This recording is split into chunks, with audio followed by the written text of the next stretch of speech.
Hello everyone, welcome to classes with Poonam. आज हम class 12th history के सेकंड चैप्टर के ऑब्जेक्टिव टाइप क्वेश्चंस को डिस्कस करेंगे। The name of the chapter is political and economic history, how inscriptions tell a story. ये objective type questions हम according to new exam pattern करेंगे। आपका जो नया एग्जाम पैटर्न है उसके अकॉर्डिंग आप तो 1 to 16 क्वेश्चन जो है ऑब्जेक्टिव टाइप क्वेश्चन मिलेंगे, जिनमें से कोई 15 क्वेश्चन आपको करने हैं। और ये ऑब्जेक्टिव टाइप क्वेश्चन जो है आपको MCQs, filling the blanks, one liner answer question and pictorial question के रूप में मिलेंगे। और उसी के अकॉर्डिंग मैंने सेकंड चैप्टर से 50 क्वेश्चंस को फ्रेम किया है। तो चलिए क्वेश्चंस को रीड आउट करना स्टार्ट करते हैं। बट उससे पहले अगर आप मेरे चैनल पर नए हैं तो मेरे चैनल को सब्सक्राइब करें, ताकि आपको मेरे चैनल पर आने वाली नई वीडियोस की नोटिफिकेशन मिल सके। So let's start with first question. The first question is what are the big rocks kept on the barriers in central and south India called. Central और साउथ इंडिया में बड़े बड़े रॉक्स मिले हैं जिनके नीचे बैरियल्स मिले हैं। बैरियल्स मीन्स कब्र, ग्रेव, जिनके नीचे ग्रेव्स मिले हैं। तो उन बड़े बड़े रॉक्स को क्या कहा जाता है? Megaliths. That rocks are called megaliths. Who were Dhamma Mahamatya. Dhamma Mahamatya कौन होती थी? Dhamma Mahamatya were the special officers appointed by Ashoka to spread the message of Dhamma. Dhamma Mahamatya special officers होते थे जिन्हें अशोका ने धम्मा के मैसेज को स्प्रेड करने के लिए अपॉइंट किया था। Next one is, why is the 6th century BCE often considered as a major turning point in Indian history? Indian history में 6th century BCE को turning point के रूप में कंसिडर किया जाता है। और इसके पीछे रीज़न क्या है? इसके पीछे रीज़न है क्योंकि इस टाइम पीरियड पर emergence of states, cities and towns हुआ था, और साथ साथ में आयरन का यूज़ करना भी स्टार्ट कर दिया था। इससे पहले जो है आयरन का यूज़ नहीं किया जाता था। Next question is, who compose Prayag Prasthi in praise of Samudragupta. Prayag Prasthi, पहले तो प्रयाग प्रस्थि को समझते हैं कि वो होता क्या है। एक्चुअली पिलर्स पर जो किंग होते थे पहले, जो उनके पिलर्स पर उनके लिए जो है उनके प्रेस में पोएम लिख दी जाती थी, उन्हें ही प्रयाग प्रस्थि कहा जाता है। तो समुद्रगुप्ता के प्रेस में प्रयाग प्रस्थि किसने कंपोज की थी? वो हरिसेन ने कंपोज की थी, जो उनके एक कोर्ट पोएट थे। Next is, which of the following is not one of the main features of Ashoka's Dhamma. Ashoka के धम्मा का इनमें से कौन सा मेन फीचर नहीं था? हम इसमें सभी पॉइंट्स को डिस्कस करेंगे ताकि इसमें जो अशोका के धम्मा के जो फीचर्स थे वो आपको पता चल सके। First point is respect the elders and be genius to the Brahmins. ये अशोका के धम्मा का फीचर था कि हमें जो है एल्डर्स की रिस्पेक्ट करनी चाहिए और ब्राह्मण्स के प्रति जेन्युइन होना चाहिए। Next, grihapati should respect members of the family, relative, servant and the poor and the slave. जो गृहपति होते हैं उन्हें फैमिली, रिलेटिव्स, सर्वेंट, पुअर और स्लेव सबकी रिस्पेक्ट करनी चाहिए और नॉन वायलेंस को फॉलो करना चाहिए। ये जो 3 फीचर हैं वो धम्मा के फीचर नहीं थे, बट जो बी वाला है वो धम्मा, ये जो 3 फीचर्स हैं वो धम्मा के फीचर्स थे, बट बी वाला धम्मा का फीचर नहीं था। क्या नहीं था? कि consider your religion superior from other religion, कि अपने रिलीजियन को दूसरे के रिलीजन से सुपीरियर कंसीडर करना है। बट अशोका ने ऐसा कुछ भी नहीं कहा था। उसने क्या मैसेज दिया था धम्मा के थ्रू? कि सभी के रिलीजियंस को इक्वल डिग्निटी के साथ हमें जो है फॉलो करना है, सभी के रिलीजियंस सेम होते हैं। Okay, next one is, What were the guilds of the merchants and craftsmen called? जो merchants और craftsmen के गिल्ड मतलब ग्रुप्स होते थे, उन्हें क्या कहा जाता था? Shrenis. Next, What is the James Prinsep's contribution in the development of Indian epigraphy? आपने जब सेकंड चैप्टर को पढ़ा तो सेकंड चैप्टर की स्टार्टिंग में ही आपने रीड आउट किया होगा जेम्स प्रिंसेप के नेम के बारे में। तो जेम्स प्रिंसेप का इंडियन एपिग्राफी में क्या कॉन्ट्रीब्यूशन था? He deciphered the Brahmi script used in most of the Ashokan inscriptions. Ashoka के इंस्क्रिप्शंस में, मोस्टली इंस्क्रिप्शंस में ब्राह्मी स्क्रिप्ट का यूज़ किया गया था। और ब्राह्मी स्क्रिप्ट को डेसिफर्ड जो है जेम्स प्रिंसेप ने किया था। पहली बार ब्राह्मी स्क्रिप्ट को किसके द्वारा? जेम्स प्रिंसेप के द्वारा पढ़ा गया था। Ventures of which of the following traders were risky but highly profitable. Venture क्या होता है? एक प्लेस से दूसरे प्लेस पर जाना, ठीक है। तो कौन से ऐसे ट्रेडर्स थे जिनके लिए वेंचर्स बहुत ही ज़्यादा रिस्की था बट प्रॉफिटेबल भी था? और वो थे सीफेरर्स। सीफेरर्स मतलब नाविक जो होते हैं, जो सीज के थ्रू जो है एक प्लेस से दूसरे प्लेस पर जाते हैं। तो उनके लिए वेंचर बहुत रिस्की भी था बट बहुत प्रॉफिटेबल भी था। रिस्की क्यों था? क्योंकि सी में तूफान वगैरह आते रहते थे और सिक्योरिटी का कोई इतना प्रबंध नहीं था। और प्रॉफिटेबल इस तरह से था कि वो जो है दूसरी कंट्रीज़ में जाकर ट्रेड करते थे और बहुत सारा बेनिफिट्स जो है अपने ट्रेड के थ्रू वो कमाते रहते थे। Next question is who issued the first coin bearing the name of the rulers. First coin किसके द्वारा इशू किया गया था जिसके ऊपर रूलर्स का नाम लिखा गया था? वो थे Indo Greek rulers. Indo Greek rulers ने पहला ऐसा कॉइन बनाया था जिनके ऊपर उनके रूलर्स के नेम लिखे हुए थे। Next is Ashoka is mention by which titles in his inscriptions. अपने इंस्क्रिप्शंस में अशोका को कौन से टाइटल्स दिए गए हैं? Devam, Piya and Piyadasi. Name the languages in which the Ashokan inscriptions were written. Ashokan inscription किस लैंग्वेज में लिखी गई हैं? Prakrit, Aramaic and Greek language में। Next one is dash founded the Mauryan empire in 321 BCE। और इसको हम ऐसे भी कह सकते हैं कि who was the founder of the Mauryan empire. और मौर्यन एम्पायर को कब फाउंड किया गया था? 321 BCE में फाउंड किया गया था। किसके द्वारा? चंद्रगुप्त मौर्य के द्वारा। Who was Harisena? Harisena was the court poet of Samudragupta. Next match the following. यहाँ पर कुछ इस साइड कुछ डेजिग्नेशन के नेम दिए हुए हैं और यहाँ बताया हुआ है कि वो लोग क्या होते थे, उन्हें मैच करना है। गहपति, वेल्लार, उजहार और आदिमई वो क्या होते थे? गहपति कौन होते थे? गहपति हेड ऑफ द हाउस। वल्लार जो है वो कौन? लैंड ऑनर्स हुआ करते थे। उजहार प्लगमैन हुआ करते थे और आदिमई स्लेव्स हुआ करते थे। Okay. Who was Prabhavati Gupta? Prabhavati Gupta कौन थी? Prabhavati Gupta was the daughter of Chandragupta II. Mention any two यजनास performed by the kings during the Vedic period. वैदिक पीरियड के दौरान दो यजनास के नाम बताने हैं जो कि किंग्स के द्वारा परफॉर्म किए जाते थे। वो थे राजसूय यजना और अश्वमेघा यजना।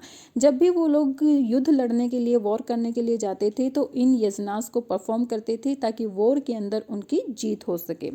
Consider the following statements regarding Magadha. Magadha के रिगार्डिंग कौन सी स्टेटमेंट सही है?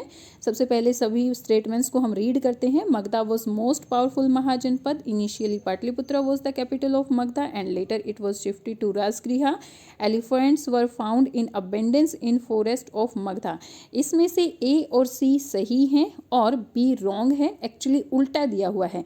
इनिशियली मगधा की कैपिटल जो है राजगृहा थी और फिर बाद में उसको पाटलिपुत्र में चेंज किया गया था, ना कि पहले पाटलिपुत्र और बाद में राजगृह थी। ठीक है, तो बी वाला ऑप्शन जो है वो रॉन्ग है।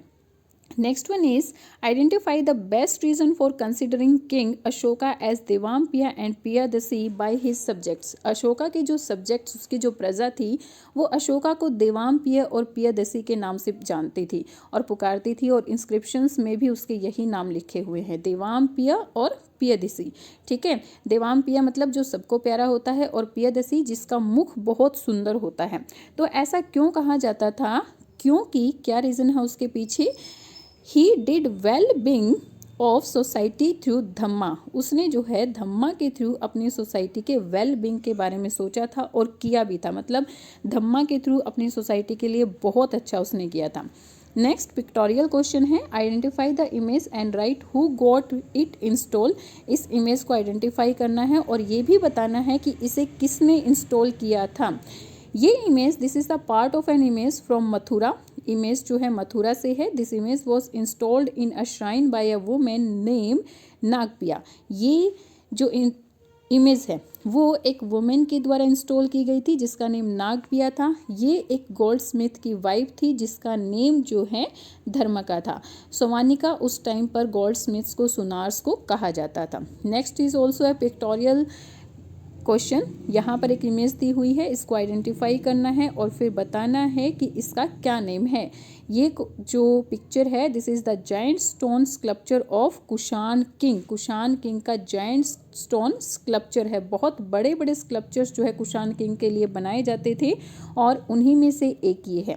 Next one is which one of the following statement was not a justify reason for Magadha being a powerful mahajanapada. Magadha जो है एक बहुत ही पावरफुल महाजनपद था, तो इनमें से कौन सा सही नहीं है उसके लिए। चलिए सभी स्टेटमेंट्स को पहले रीड आउट करते हैं। Magadha was drained by several rivers which made the land fertile, ये बिल्कुल सही है मगधा के लिए। In Magadha there were rich deposits of iron और, ये भी बिल्कुल सही है, और इसी आयरन और का यूज करके वो लोग जो है अपने लिए हथियार बनाया करते थे। Next one is Pataliputra the capital of Magadha was fortified. Magadha was ruled by powerful kings, ये भी बिल्कुल सही है। जो सी वाला ऑप्शन है वो मगधा के लिए पावरफुल बनने के लिए मतलब कंसीडर नहीं है कि भाई किसी अगर राज्य की राजधानी को फोर्टिफाइड किया जाता है तो उससे वो पावरफुल बन जाता है। हालांकि मगधा को फोर्टिफाइड किया गया था, लेकिन ये पावरफुल बनने के पीछे रीज़न नहीं था। पावरफुल बनने के रीज़न ये था कि वहाँ की लैंड फर्टाइल थी, वहाँ पर बहुत सारे आयरन ओर थे जिसकी हेल्प से वो जो है अपने एग्रीकल्चर के लिए भी इंस्ट्रूमेंट बनाते थे और युद्ध में लड़ने के लिए हथियार भी बनाते थे। और मगधा के जो जितने भी रूलर्स थे वो बहुत ही ज़्यादा पावरफुल थे। Next, given below are two statements, one labelled as assertion and other labelled as the reason. नीचे दो स्टेटमेंट दी गई हैं जिनमें से एक असर्शन है और दूसरा जो है रीजन है। तो हमें क्या बताना है कि कौन सा सही है कौन सा गलत है। असर्शन क्या दिया हुआ है कि there are limits to what epigraphy can reveal. Limits होती थी कि एपिग्राफी हमें जो चीज़ें बता सकती हैं, ये बिल्कुल सही बात है, क्योंकि एपिग्राफी से जो है इंस्क्रिप्शन से जो है हमें सारी चीज़ों का पता नहीं चलता है, तो इनके लिए एक लिमिट है, कुछ चीज़ों के बारे में ही हम इनके थ्रू पता चला सकते हैं। Next, it is not always easy to be sure about the exact meaning of the words used in the inscriptions. ये हमेशा श्योर नहीं होता कि इंस्क्रिप्शंस पर जो भी वर्ड यूज़ किए गए हैं उनका एग्जैक्ट मीनिंग हमें पता हो, ये भी बिल्कुल सही है। तो इनमें से कौन सा ऑप्शन सही है? ए ऑप्शन सही है। Both A and R correct and R is the correct explanation of A. दोनों सही हैं और आर जो है ए का सही क्या है? एक्सप्लेनेशन है। Next, who was the author of the book अर्थशास्त्र? अर्थशास्त्र बुक का ऑथर कौन था? Kautilya. Next one is differentiate between the inscriptions and the prestige. Inscriptions और प्रस्टीज में क्या डिफरेंसेस थे? Prasti is a special kind of inscription composed by the court poet in the praise of the kings in particulars and patrons in general.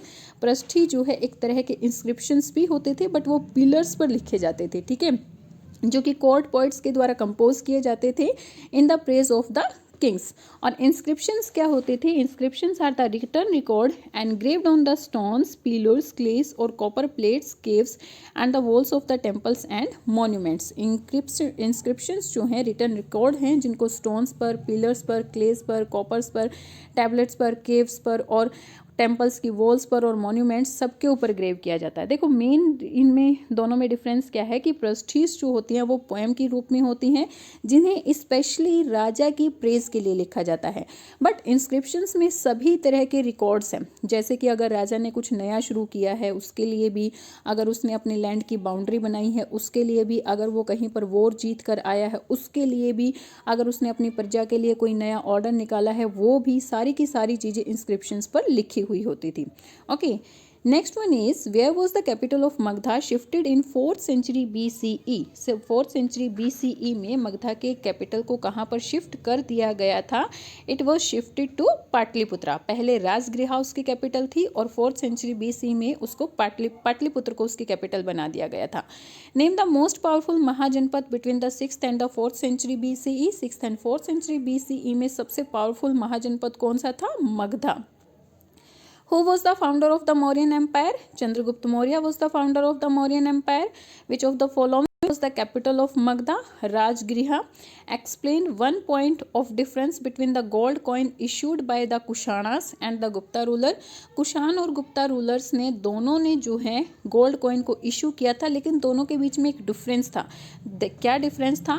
Kushan were the first ruler issue gold coin in India, but the gold coin issued by the Gupta rulers were better than those issued by the Kushana. Kushan पहले वो rulers थे जिन्होंने gold coin को issue किया था India में। यहाँ पर एक और क्वेश्चन बन रहा है कि इंडिया में गोल्ड कॉइन इशू करने वाले सबसे पहले रूलर कौन थे? कुशान।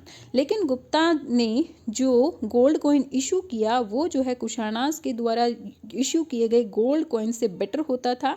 गुप्ता रूलर्स जो है गुड क्वालिटी का गोल्ड यूज़ करते थे गोल्ड कॉइन्स को बनाने के लिए। Next, who deciphered Brahmi and Kharosthi scripts? James Prinsep. How many mahajanapadas were there? There were 16 mahajanapada. और इन 16 महाजनपद का हमें किससे पता चलता है? बौद्ध और जैन के जो भी टेक्स्ट हैं उनसे पता चलता है। हालांकि बौद्ध और जैन के जो टेक्स्ट हैं उनमें डिफरेंट डिफरेंट नेम को मेंशन किया हुआ है, दोनों को मिलाकर दोनों में कुछ कॉमन महाजनपद हैं और कुछ अलग अलग हैं, तो दोनों के टेक्स्ट को मिलाकर टोटल 16 महाजनपद हैं। Who appointed Dhamma Mahamatya? Ashoka. Sangam is a literature of dash language? Tamil. Describe epigraphy? Epigraphy क्या होता है? It is the study of archaeological inscription. Archaeologist जो इंस्क्रिप्शंस की स्टडी करते हैं उसे एपिग्राफी कहा जाता है। In which language the earliest inscriptions found have been recorded? सबसे पहली जो इंस्क्रिप्शंस पाई गई उसकी लैंग्वेज क्या थी? Pali. What do you understand by the term janapada? Janapada से आप क्या समझते हैं? Janapada means a land where a clan और a tribe set his foot and settles. Janapada वो लैंड होती है जहाँ पर कोई क्लैन या ट्राइब जो है अपने आकर पैर रखती है और फिर वहाँ पर सेटल हो जाती है। और यहाँ पर हम 16 महाजनपद के बारे में पढ़ रहे हैं। महाजनपद इन द सेंस कि जब इस लैंड पर ये लैंड जो है बहुत बड़े एरिया में फैल जाती है तो फिर इसको महाजनपद कहा जाता है। Which language was mainly used by Ashoka for inscription? Prakrit language. Who was considered as a chief as mentioned in early Tamil text? Early जो तमिल संगम टेक्स्ट हैं उनमें एक नेम मेंशन किया गया है, वो नेम है चीफ। वो लोग चीफ किसको कहते थे? A chief was a powerful man whose position may or may not be hereditary and perform special rituals, lead in warfare and attribute dispute. जो चीफ था वो एक पावरफुल मैन होता था जिसकी पोजीशन हेरिडिटरी होती भी थी कई बार और नहीं भी होती थी। मतलब कई बार ऐसा भी होता था कि किसी चीफ का बेटा ही उसका नेक्स्ट आने वाला चीफ बने, और कई बार ये भी होता था कि एक दूसरे के ऊपर अटैक करके भी चीफ बन जाते थे। ये क्या करते थे? स्पेशल रिचुअल्स को परफॉर्म करते थे, वॉरफेयर को लीड करते थे, मतलब जहाँ पर भी वॉर होता था उसकी लीडिंग करते थे, और जो है लोगों के बीच में अगर डिस्प्यूट हो जाते थे उनको सुलझाने का काम भी करते थे। Which crop was grown by transplantation? Transplantation के द्वारा कौन सी क्रॉप को ग्रो किया गया था? Paddy, rice. Who was गहपति? गहपति कौन होता था? अ गहपति was the owner, master or head of a household and exercise control over women, children and slaves. अ गहपति जो है ऑनर और मास्टर होता था एक घर का, और वो जो है विमेन, बच्चों और स्लेव्स के ऊपर अपना कंट्रोल रखता था। जो भी उसके अंडर विमेन, स्लेव्स और बच्चे होते थे उनके ऊपर अपना वो कंट्रोल रखता था। Pataliputra began as a village known as. Pataliputra पहले एक विलेज था, लेकिन धीरे धीरे जैसे ही इसकी ट्रेडिंग के लिए इंपॉर्टेंस बढ़ती गई तो उसको जो है एक टाउन बना दिया गया और फिर बाद में इसको कैपिटल बना दिया गया। तो जब ये विलेज था तो किस नाम से जाना जाता था? पाटलीग्राम के नाम से जाना जाता था। What was वोटिव inscriptions? वोटिव इंस्क्रिप्शंस क्या होते हैं? अभी हमने इंस्क्रिप्शंस के बारे में पढ़ा कि इंस्क्रिप्शन स्टोन्स पर लिखे हुए रिटन रिकॉर्ड्स होते हैं, बट वोटिव इंस्क्रिप्शंस क्या होते हैं? ये वो रिकॉर्ड होते हैं जो गिफ्ट के लेन देन के लिए रखे जाते हैं। सपोज कोई भी गरीब है, कोई भी मतलब चीफ थे या दूसरे लोग थे, वो राजा को किसी तरह का कोई गिफ्ट देते थे या चीफ्स को कोई गिफ्ट दिया जाता था लोगों के द्वारा, तो उस गिफ्ट के बारे में वो लोग जो हैं स्टोन्स पर या कॉपर प्लेट्स पर लिखवा देते थे। तो ये जो स्टोन्स और कॉपर प्लेट्स होते थे इन्हें क्या कहा जाता था? वोटिव इंस्क्रिप्शंस कहा जाता था। Okay, next one is in which city have the archaeologists found evidence of bead making industry in the South India in first century CE? First century CE में कहाँ पर आर्कियोलॉजिस्ट को बीड मेकिंग इंडस्ट्री मिली है? South India में। बीड क्या होते हैं? मनके। मनके कहाँ पर मिले हैं? कोडुमनल इन तमिलनाडु। तमिलनाडु के कोडुमनल जो प्लेस है वहाँ पर। Next, what did Greek name as the Red Sea? Greek जो है रेड सी को किस नेम से पुकारते थे? एरिथ्रियन। एरिथ्रियन के नाम से जो है ग्रीक्स रेड सी को पुकारते थे। Define numismatics. न्यूमिस्मेटिक्स क्या होता है? Numismatics is the study and analyse of coin scripts and images. जो कॉइन स्क्रिप्ट्स और इमेजेस की जो स्टडी की जाती है उसे न्यूमिस्मेटिक्स कहा जाता है। What have epigraphist translated as reported? Epigraphist ने रिपोर्टर्स को किस नाम से पुकारा है? Pativedika. Okay, Next one is the Mauryan Empire ended in dash century BCE 185. When did the Gupta ruler begin? Gupta rule कब स्टार्ट हुआ था? 320 CE में. When did Ashoka rain? Ashoka का रेन मतलब रूलिंग पीरियड कब था? 268 से 231 तक BCE. ये उल्टा क्यों है? BCE. BCE का मतलब क्या होता है? Before Christ era. और क्राइस्ट एरा से पहले जितनी भी डेट्स लिखी जाती थी उनको उल्टा लिखा जाता था. Okay. Next one is why was the elephants captured in Mauryan empire? Mauryan empire के दौरान जो है बहुत सारे एलिफेंट्स को पकड़ा जाता था और उसके पीछे रीज़न क्या था? Elephants were captured for military activities in और ट्रांसपोर्ट. एलिफेंट्स जो हैं मिलिट्री एक्टिविटीज़ और ट्रांसपोर्ट के लिए कैप्चर्ड किए जाते थे. ओके.